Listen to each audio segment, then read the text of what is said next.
মালাকুল মাউত আলা সূরাতি শাবিন আলা আহসানি সূরা, একজন যুবকের আকৃতিতে চমৎকার ধবধবে সাদা একটা জুব্বা পরে জান্নাত থেকে জান্নাতি কাফন নিয়ে হানুত মিন হানুতিল জান্নাহ, জান্নাতের সুগন্ধি নিয়ে মুমূর্ষু রোগীর মাথার সামনে এসে বসে যায় আর দেহটার ইঙ্গিত করে বলে, ইয়া আইয়াতুহান নাফসুত তাইয়্যিবা, ও পবিত্র আত্মা।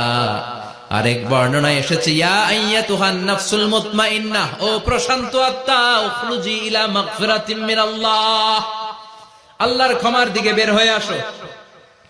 উখরুজি ইলা মাগফিরাতিম মিনাল্লাহি ওয়া রিদওয়ান, আল্লাহর ক্ষমার সন্তুষ্টির দিকে রুহটা বের হয়ে আসো।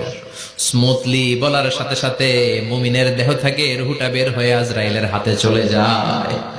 স্মুথলি বলার সাথে সাথে স্বাচ্ছন্দ্যে আনন্দে মুমিনের দেহ থেকে রুহটা সা করে বের হয়ে মালাকুল মাউতের হাতে এসে পড়ে। পড়েন সুবহানাল্লাহ।